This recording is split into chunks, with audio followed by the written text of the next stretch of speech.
I'm pleased to have as our guest Mr. Galen Winsor from Richland, Washington. I first heard of Galen from a tape that somebody gave to me some months ago, and I found his story to be absolutely fascinating. His story is unique, to say the least. Galen has been in 77 different cities in the last 2 years lecturing on the subject of nuclear energy. The majority of his life, the last 35 years, he spent processing plutonium from nuclear reactor sites. He has worked in the Manhattan Project facilities in Hanford, Washington, Oak Ridge National Laboratories and Nuclear Plant in Oak Ridge, Tennessee, General Electric's Midwest Fuel Recovery Plant in Morris, Illinois, General Electric's Fuel Fabrication Facility in San Jose, California, and Wilmington, North Carolina. And he's worked in every major reactor decommissioning project around this nation up to this present time.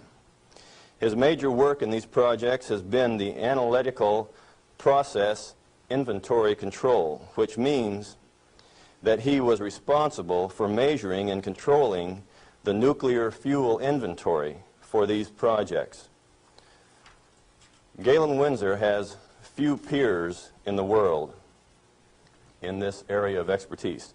And those few peers admittedly know and agree with the things that you'll be hearing on this tape. However, except for 2 or 3 of these experts, they've all chosen to remain silent for reasons which they only know, leaving this man then the burden of leading this lonely battle of exposing what we call the nuclear scare scam.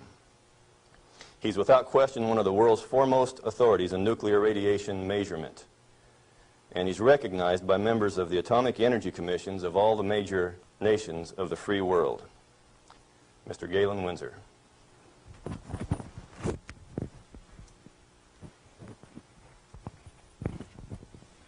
God bless you.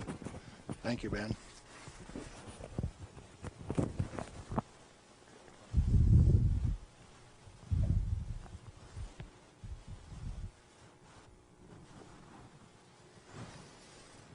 We've been considering today how best to approach this subject so that you would feel comfortable with where I am. And we thought it might be appropriate to start with how I got involved in this game. Now, in 1945, I was a Navy radioman out in the Pacific on a destroyer aimed for Japan. We had a one-way ticket. That's all you get, just one way. So, as we were becoming proficient at our business of fighting war, the Manhattan Project caught up with us and did a job. Now, the weapon that was dropped on Hiroshima, Japan in August 6, 1945 was a U-235, fully enriched U-235 weapon, where the material was separated and purified in Oak Ridge, Tennessee. The one that was dropped August 9th on Nagasaki was a plutonium weapon made at Hanford.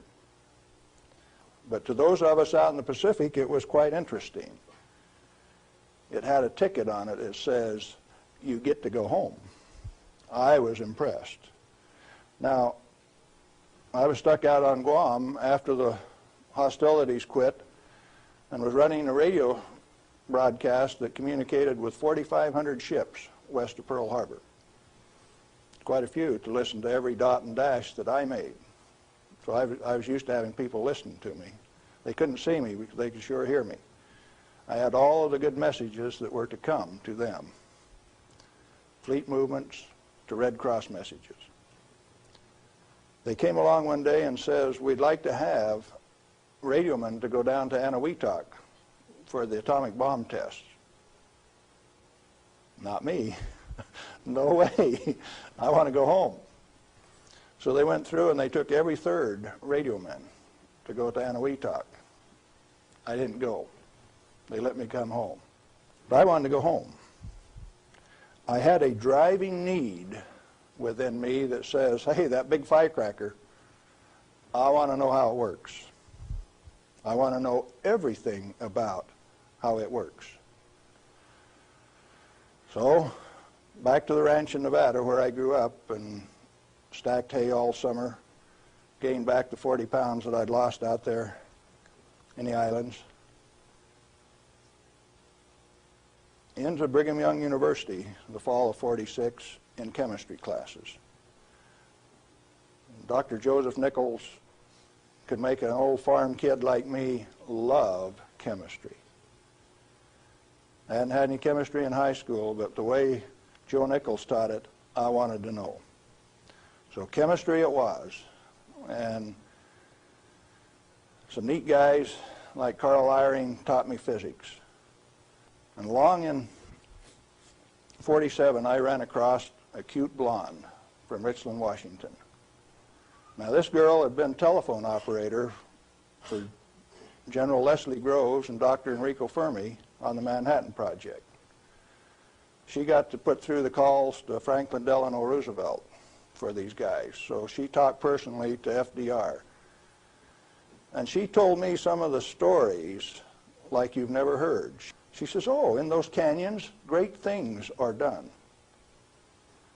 This cowboy from Nevada couldn't even imagine what she was talking about. Well, in 1947, after we were married, I ran until she caught me.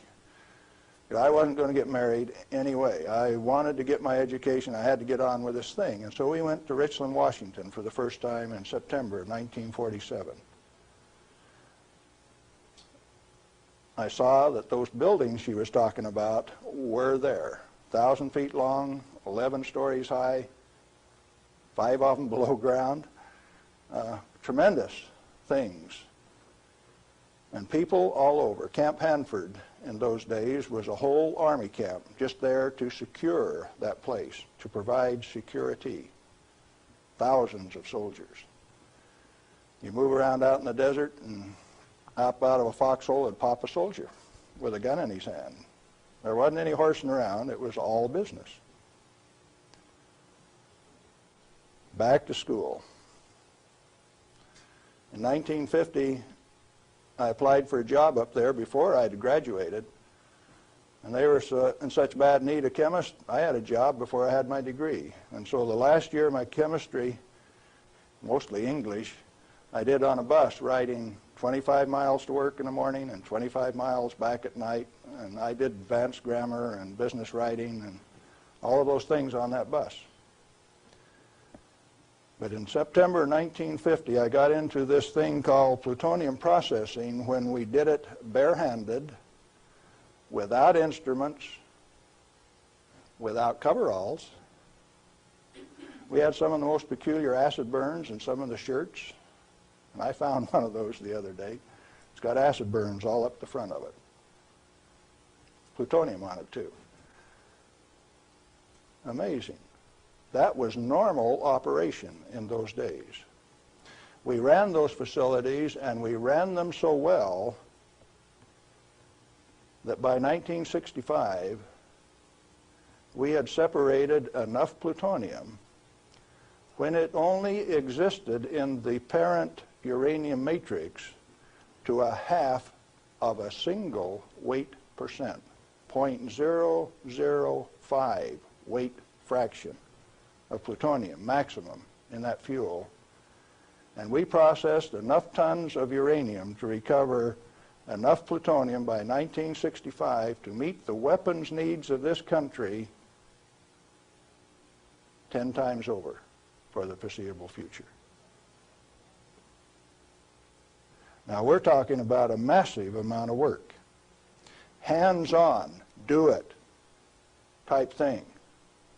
And there was a couple thousand of us, and we were just happy as could be, just working like mad, making those plants run 24 hours a day, 7 days a week, in a community that ran on shift work, ABCD shift.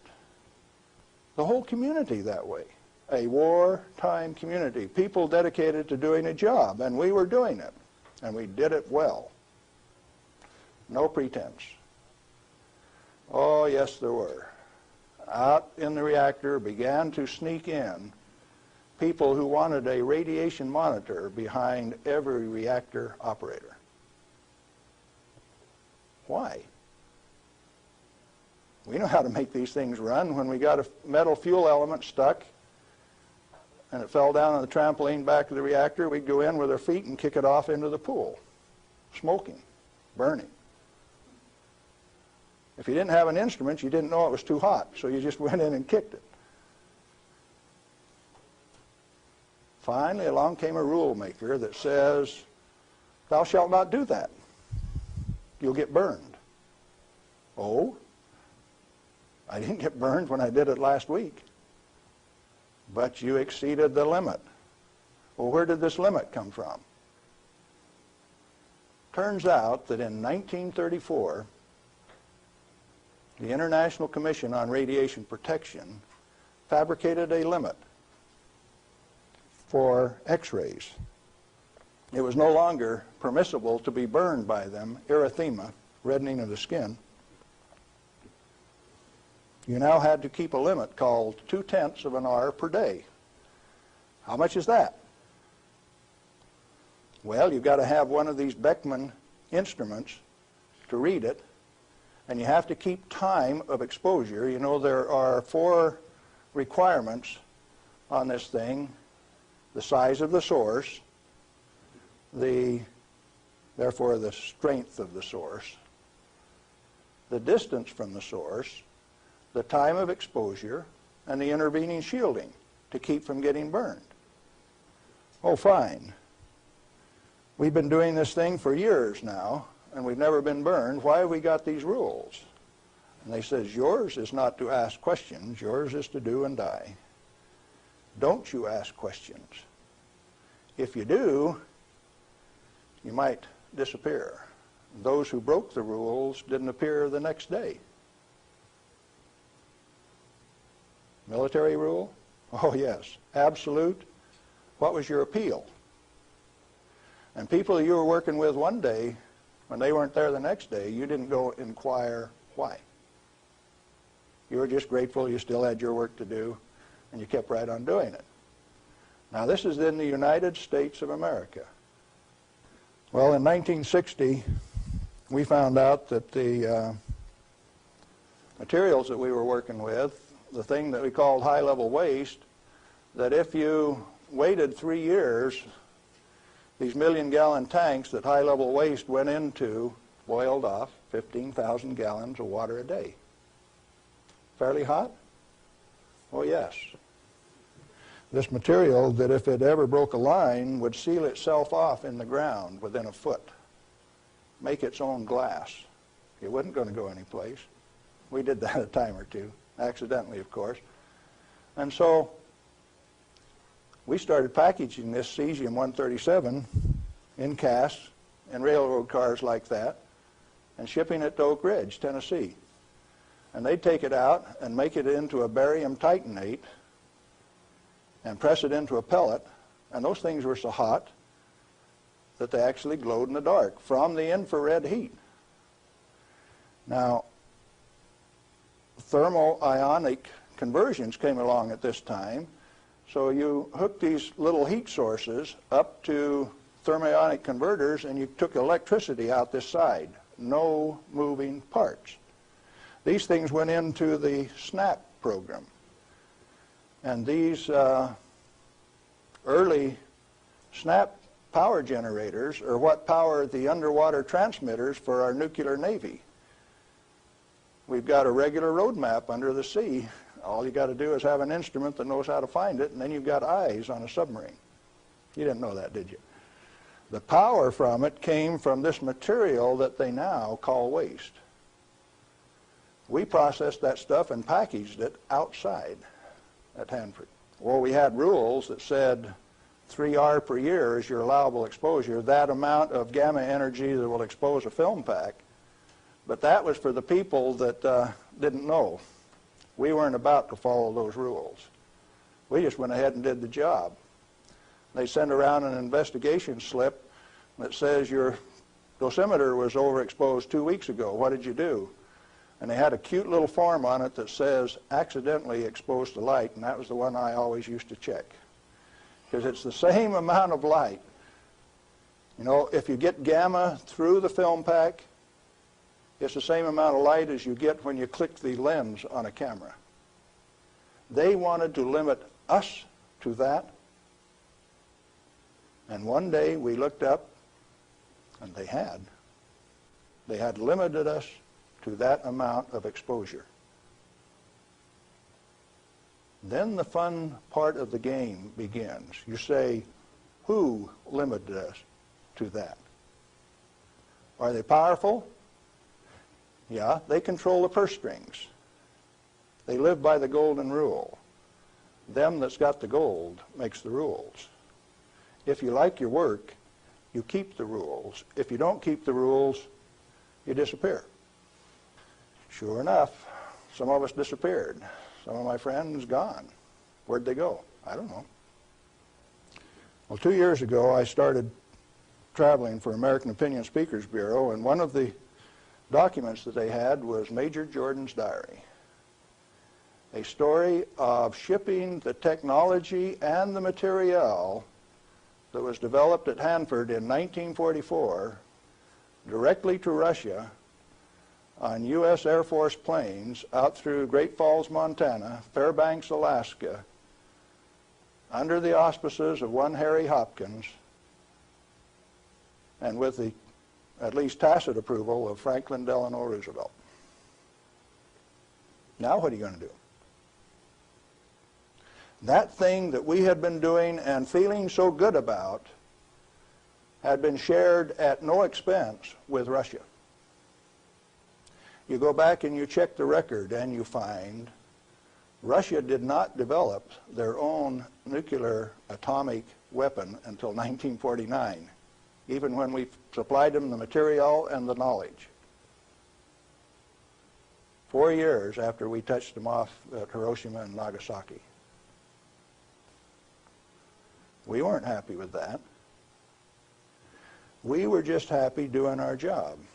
Well, in 1965, General Electric was ready to leave Hanford. I'd worked for General Electric for that 15 years, and they took me out to California, San Jose, and we had in mind to design and build this nuclear fuel reprocessing plant at Morris, Illinois. They told me they were going to build it at San Luis Obispo. That's how they got me away from Hanford. But that was just to get me away from Hanford. I got to design the sampling analytical system for this plant. The sample cell was the hydraulic heart of this place. I got to dictate where they put the columns, how high the columns were in relation to my sample cell. One man standing in front of a lead glass window could sample any liquid stream in that whole plant. It took crews of men at Hanford to do the same thing. I wasn't happy with that, so I built an efficient system. I got to design that. I got to build it. Conceptual design, detailed design, build it, operationally test it. And in 1973, they says, forget it, friends, you don't get to run it. We had 170 tons, metric tons of spent fuel stored in the basin. And the then President of the United States, do you remember who it was? Jerry Ford. Says, friends, no way, you don't get to run it. That's when I started to kick over the traces. Up to that point of time, I thoroughly enjoyed my work. I had no limitations, practical limitations. I had all the money to spend. I was in charge of the design effort. I built it the way that I wanted to because it was technically correct. All I had to do was check with engineers and make sure that it was right. And all of a sudden I was told, you must reduce your limits of exposure by a factor of 10. I says, I won't do it. First thing you know, you got the word that says, oh, yes, you will. I says, no way. Well, that's when the rebel, Galen Winsor, started to show up. And when I found out that by management conference I couldn't get to these guys, I figured out another way. Now, in this plant is a beautiful pool. It's got a place to store spent fuel bundles till it won't stop. 660,000 gallons of water, demineralized, just as clear and pretty as it can be. heated to 100 degrees Fahrenheit when the outside temperatures are minus 20, wind chill factors down to a minus 60, and I found out that I could swim in that rascal. You turn off the lights at night and it had a light blue Cherenkov effect. And this kid from Nevada that never could pass up a warm swimming hole used to go swimming in that pool. There wasn't anybody that had the nerve to swim with me, but since I was manager of safety and analytical service at this plant, it was mine to use. Oh boy. I found out that I could do that. I showed some financial types one time that I could stir that pool with my bare hand and check out through the same radiation monitors they did without triggering it. GE didn't like it. I got a letter from him that says, "Thou shalt not tell financial types that you can swim in the pool, that you can stir it with your hand, because if they find that out, they will steal the inventory. They will know that the inventory can be stolen." Oh, is that a valuable inventory? The same material that's labeled high-level waste by our current government, our current Congress. Now, plutonium is an interesting chemical element. It is created in a nuclear reactor. The Manhattan Project built 8 of these reactors at Hanford. The first one took 12 months from sagebrush to nuclear steam to build, and it had never been done in that size before. How could they do that? Why did they do it? To create this element called plutonium. Plutonium has been assessed as being the most hazardous material on Earth. Now, from the standpoint that you can make an atomic weapon out of it, yes, it is quite hazardous, because a piece of it that big, 2.5 kilograms, that's only 5 pounds, is the force that delivered 20,000 tons of TNT equivalent over Nagasaki. Indeed, it is hazardous. The one over Hiroshima that had fully enriched U-235 in it was 5 times as big. So plutonium is more dangerous than U-235, is it not? By a factor of 5. It takes 5 times as much U-235 as it does plutonium. Therefore, it is the most hazardous thing. Enter the great pretenders. They said that 5 grams of plutonium, properly distributed over the face of the Earth, would kill everybody on Earth. Now, if you can only get one 20-kiloton weapon to go on 2,500 grams, how's 5 grams going to kill everybody on Earth? Early on, I had a fear that said, if there is this much fissile material, that can undergo a chain reaction, we called it in the beginning, then if you set a match to it, all the fissile material in the world is just going to keep right on going. Totally unfounded fear. It turns out that when you're in this business of recovering plutonium, like we recovered so much of it at Hanford, we found out that if you have it in a solution where it's less than 5% plutonium, it won't go critical any way that you kick it. And when you get it to 100% plutonium, you better be careful. Because if you put it in more than a 5-inch diameter cylinder, you're playing with fire. You can undergo what is known as an uncontrolled criticality, accidental criticality. The air turns blue. If the cylinder is sealed, it will explode from steam pressure. And that steam pressure builds up in a millisecond, which is about that long. No, you don't horse with it. And then you find out that those 8-foot thick shielding walls on those canyons were put there because they didn't know how much was a critical mass. They says, if we make a mistake, we don't want to die, so we will provide the shielding. And so this shielding thing started for no other reason than they didn't know what was a critical mass. Well, through the years, we got pretty good at telling what a critical mass was. And I have worked in a plant where I had half a critical mass in this hand, barehanded, dressed in street clothes, half in this hand, wearing a lab coat, and I'd put this half in a pocket on this side and this half in a pocket on this side and walk down the hall. If those two ever got together, there would be a blue flash. They never got together because I was in between them. And we do that every day. And each half had to meet definite dimension characteristics. And so we'd take them down and pass them one half at a time, and they'd measure it and say, yeah, that one will pass. And then we'd pass them the other half, and that one will pass too. But they were carefully put in separate bird cages so they couldn't get together accidentally. Well, those of us who worked with it enjoyed it. We knew what we were doing. We worked at it. When the President of the United States decided not to operate that fuel reprocessing plant, I started scrambling to find out what was going on. Many things had been done in the name of health and safety. Don't get burned. You got to have a safety record. You have to be safer than anybody else. We were already safer than anybody in the whole world. Well, you can't afford to get burned with this. You've got to enforce the limits. You've got to keep it. And I says, hey, that's not what the ball game is at all. I'll bet you the ball game is something else.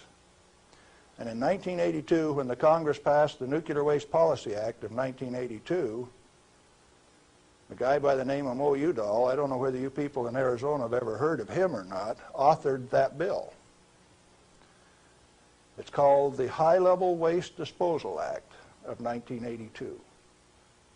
The material he called waste is the reusable uranium fuel that I had been working on for 32 years. Needless to say, Mo Udall and I do not agree on whether that material is waste or not. The name of the game then is who owns the plutonium and how much is it worth? The government says bury it 3,000 feet deep in basalt, and we'll hold a contest among the states to see who gets to bury it. Oh? Why do you want to bury it? Did you ask the owners? Who is the